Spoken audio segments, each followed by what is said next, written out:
y ahí se forma el embarazo ectópico tubárico. Impide el ingreso de anticuerpos y permite también el intercambio de nutrientes, ¿no? Son otras funciones también de esta membrana pelúcida, ¿ya? La fecundación, o sea, el ingreso del espermatozoide en el ovocito, se produce alrededor de 12 horas después que se produjo la ovulación, y todo el proceso de la fecundación dura alrededor de 24 horas, ¿no? Dura alrededor de 24 horas. Acá hay algunas características, miren, cuando hay un coito, ¿no? Hay un coito, entonces más o menos se depositan alrededor de 3 a 5 centímetros de líquido seminal. Esa cantidad de líquido seminal contiene alrededor de 300 millones de espermatozoides depositados en el fondo del saco vaginal. De esos 300 millones de espermatozoides, ¿no? Solamente el 1% atraviesa el cuello uterino, 1%, ¿no? Es una cantidad en relación a 300 millones, ¿no? El 1% es una cantidad mínima, ¿no? ¿Cuánto es el 1% de 300 millones? ¿Cuánto? 3 millones, ¿no? De espermatozoides ingresan ya a la cavidad uterina y llegan hasta la trompa, ¿no? Llegan hasta la trompa. Pero ¿cuántos llegan hasta donde está el ovocito? 300 a 500 nada más, no 300.000, 500, no, 300 a 500 solamente llegan hasta la zona de la ampolla tubárica. Esta es la zona de la ampolla tubárica, ¿ya? La parte donde se va ensanchando un poquito la trompa, ¿no? Se va ensanchando la ampolla tubárica, se llama, ¿no?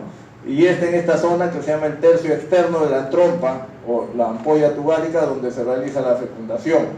Entonces, hacia esta parte, a la ampolla, tiene que llegar el ovocito, ¿no? Cuando se produce la ovulación, se rompe entonces el folículo de Graf, se rompe el estigma ovárico, sale el ovocito y es captado por las fimbrias de la trompa, las fimbrias, ¿no? Esta parte de la trompa tiene unas ondas contráctiles y captan o como que succionan al ovocito, y aparte la mucosa tubárica tiene unas células ciliadas. Esos cilios también ayudan a atraer al ovocito hacia la ampolla tubárica, ¿no? Entonces hasta acá llega el ovocito. Y los espermatozoides, por supuesto, llegan pues de la vagina, tienen que atravesar el cervix, la cavidad uterina, todo el recorrido de la trompa que mide alrededor de 10 a 12 centímetros, ¿no? Y solamente llegan los más capacitados. Había otro término que mencionamos, que es capacitación espermática. Los espermatozoides más capacitados son los que van a viajar por la trompa y llegar hasta la ampolla, estos 300 a 500. ¿Qué cosa es la capacitación espermática? Es una interacción que sucede entre los espermatozoides y la secreción que hay acá en la trompa de Falopio, porque esta mucosa tubárica produce una secreción. Esa interacción entre los espermatozoides y la secreción tubárica hace que estos espermatozoides que llegaron, ¿no? Adquieran mayor energía, ¿no? Y que puedan llegar hasta la ampolla tubárica. Eso se llama capacitación. Los espermatozoides más capacitados son los que van a llegar hasta la ampolla tubárica para intentar uno de ellos la fecundación, ¿no? ¿Ya? Entonces llegan 300 a 500, ¿no? Se abren paso a través de las células de la corona radiada y solamente hacen contacto con la membrana pelúcida 10. Penetran, ¿no? Y luego penetran en la membrana pelúcida mediante la reacción acrosómica que vamos a ver. Penetran en la membrana pelúcida, ¿no? Y de ellos solamente ingresa uno, ¿no? Ingresa uno, se produce el fenómeno reacción de zona, se bloquea la poliespermia, se cierra la membrana pelúcida y los otros 9 que estaban queriendo ingresar se quedaron ahí nomás, ¿no? Ya, entonces acá tenemos la reacción acrosómica. Ven ustedes, dijimos que el acrosoma es una estructura que está por delante de la cabeza del núcleo del espermatozoide, como una bolsita que contiene unas enzimas, la hialuronidasa, la acrosina, la tripsina, ¿no? La hialuronidasa es la enzima que permite que los espermatozoides que llegaron hasta esa zona se abran paso a través de las células de la corona radiada, ¿ya? La acrosina y la tripsina son las enzimas que van a permitir que los 10 espermatozoides, ¿no?, que llegaron hasta la membrana pelúcida empiecen a abrirse paso a través de la membrana pelúcida por el medio de la acrosina y la tripsina. Y vean el proceso de la reacción acrosómica. Acá está el acrosoma, se van formando poros entre las membranas, ¿no? Esas porosidades van a permitir inicialmente la salida, pues, de la hialuronidasa, ¿no?, para abrirse paso a través de las células de la corona radiada, ¿no? Luego desaparecen ya las membranas, ¿no?, y salen ya la tripsina y la acrosina, ¿no? Ya prácticamente no hay acrosoma acá y queda solamente una partecita que es la zona ecuatorial, se llama esta parte, ¿no? De lo que queda de lo que era el acrosoma, queda la zona ecuatorial nada más.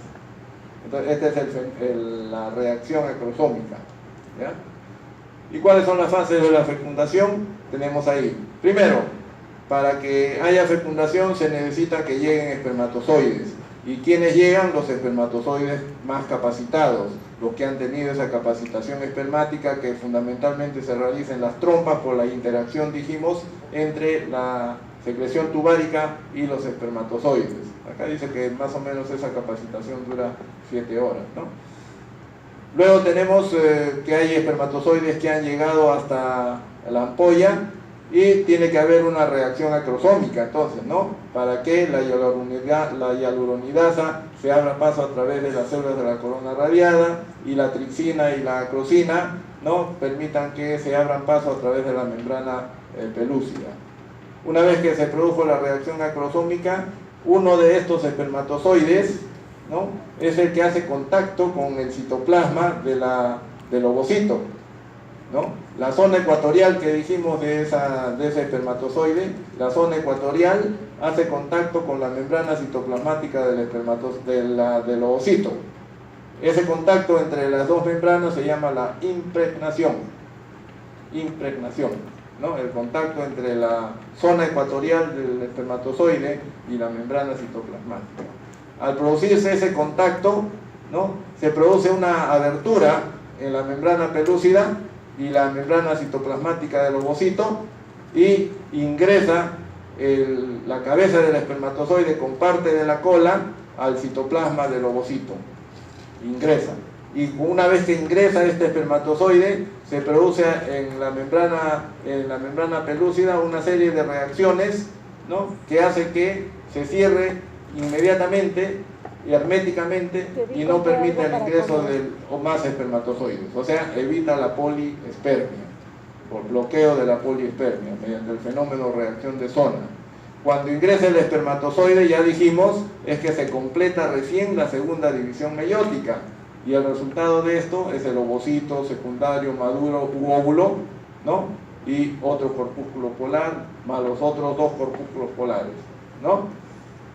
Cuando ingresa el espermatozoide y se completó la segunda división meiótica, entonces el núcleo del ovocito se llama pronúcleo femenino, ¿no? Y el núcleo del espermatozoide se hincha, crece y se llama pronúcleo masculino.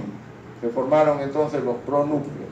Esos 2 pronúcleos se aproximan, se fusionan sus membranas nucleares, ¿no?, y se produce la fusión de los 2 pronúcleos y ese proceso se llama la singamia. La singamia entonces es la fusión de los pronúcleos masculino y femenino, ¿no? Al producirse la fusión de los pronúcleos